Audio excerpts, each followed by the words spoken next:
Hi everyone. So I wanted to show you a little exercise. It's so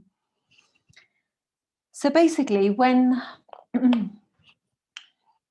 whether it's to do with starting a business or just literally just about yourself. So I'm going to do this actually as if it's, let's get this out. Let's do it. So it's here we are. Okay. So we're going to do it with natural zodiac, and so if your moon, say, is, we're going to do it from Ashwini today, the same as the 10th house from your moon or from your ascendant is your karma on the world. The 10th nakshatra also from your moon signifies your if you like your own a duty and responsibility, or your 10th house. It's almost like your 10th house, really. So if you're born with Ashwini, so your 10th nakshatra will be in Leo, which will be Magha, will be the next nakshatra ruled by Ketu. So for example, if you're born with Mula, moon, 10th nakshatra will be Ashwini. So that'll be the one that's your duty and responsibilities to do with the world, or your career, if you like, your karma on the world. Now, so that falls there in Leo in the 5th house. And also the fruits of that will be fruits of your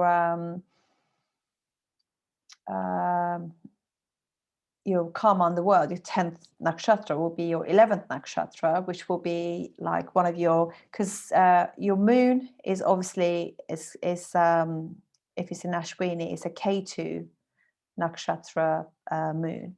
So it means that your birth nakshatra is Ketu's nakshatra. Therefore, that birth nakshatra is called Janma. And so your all the trinal ones, then Magha, Ketu in nakshatras, the other one will be like Mula. They're all like, they're called like your Janma nakshatras, the three of them, the trinal nakshatras that is ruled by Ketu.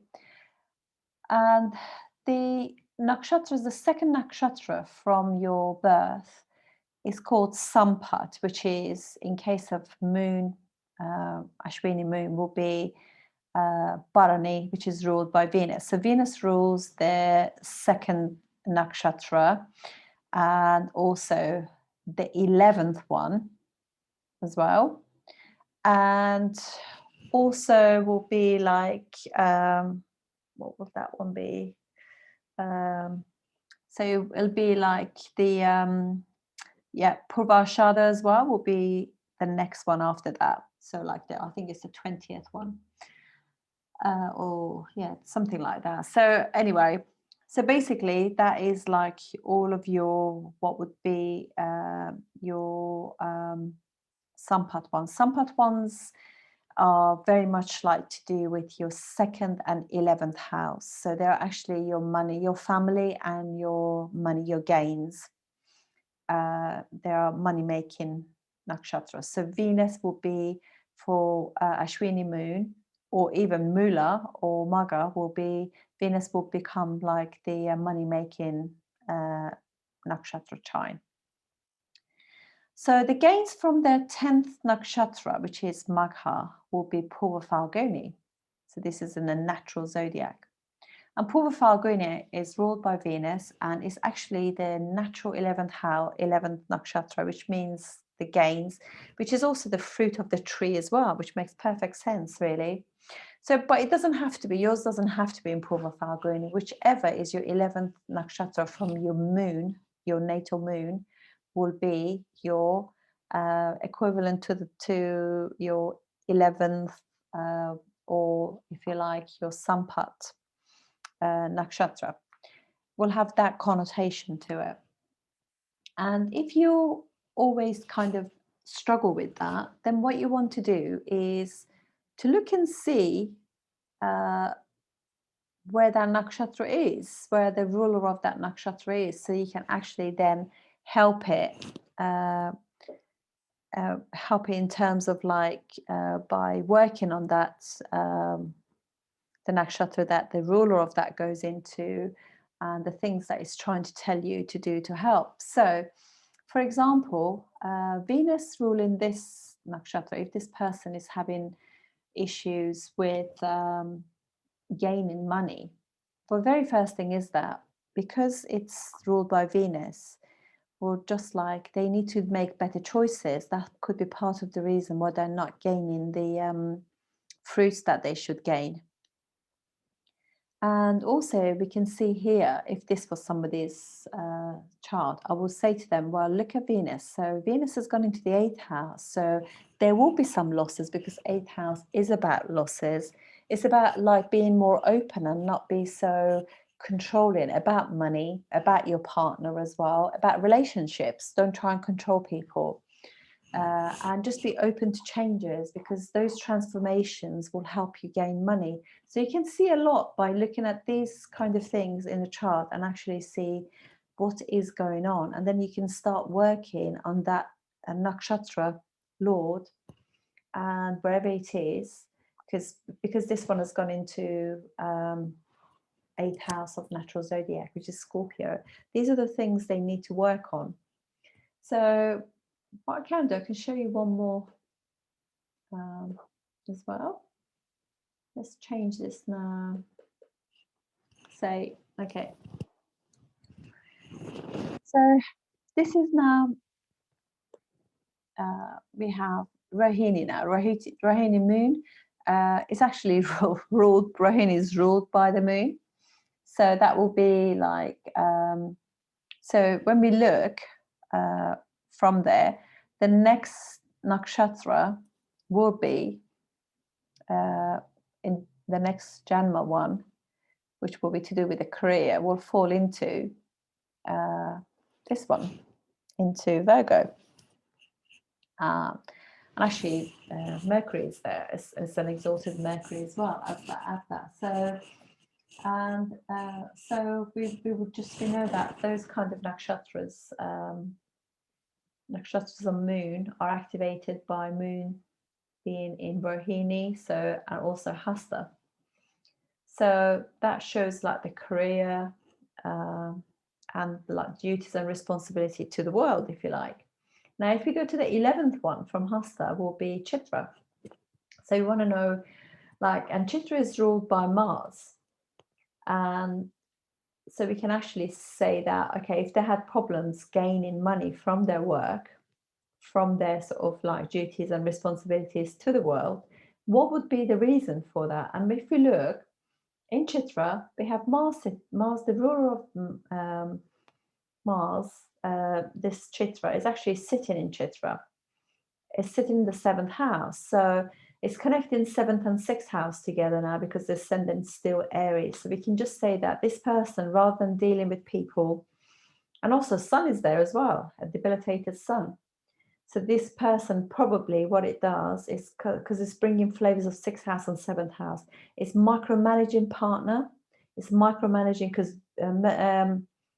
Virgo is very much about micromanaging people, micromanaging partner, or 5th house ruler, also Sun, the children. It's micromanaging them and the partner and other people. They want to have this control over other people, being Mars. And maybe it's a little bit too keen to have so much will over the partner. So that could be where this is going. So business partnerships, as a result, and money will suffer because of the level of control, because 2 fiery planets in that. Yeah, so that will actually give you some idea about that. So instead of that, actually thinking about it, that this actually falls, the ruler of the Chitra, which is both in Virgo and in Libra, is 6 houses away, 5 and 6 houses away from Moon. So we can just say that in order to actually make things move, it's just that to be much more service oriented, and much more self-sacrificing because of Libra being sacrificing to others, and just, just not being so much in control, because obviously both these planets are independent planets and they want to have their own way. So leave the ego behind and go for it. And that should help the finances come through. Kick your 11th house or 11 nakshatra, which is gained from your, what would be your 10th nakshatra, which is like your career or your karma underworld. So just a little technique. I hope it helps, and I'll see you on the next video. This is very good to do that for work, actually. And you can also look at, sorry, before I finish the video, you can also look at this for, like, for example, you can have a look at this one from the moon. Again, this will be, Hasta will be the 10th nakshatra. And then the 10th one from that, which is like, this will be more your work one, if you like. We can do it from that sense as well. Is Shravana. Shravana will be the next trinal nakshatra ruled by the moon. And so what we can see that is that this person has got to be really, because both Virgo and Capricorn are very much to do with Saturn and Mercury service and good sort of daily routines and everything. So by actually being more giving, more kind of like listening to other people because of Shravana, you'll actually open more doors to yourself, more abundance. And then Jupiter is sitting in Dhanishta, which is like the 11th, well, it's more than 11th, but it's like the second from Shravana. So that would tell you that the money will come in, abundance will come in, if you are just much more committed to your work, much more serious and consistent, but still really considering other people's views, because Capricorn is very much like blue collar workers, as well as, the government. So just like it does you good to listen to the others before you form any opinions, and that will make the abundance come in. That's it. Right. I look forward to seeing you on the next video. Thank you.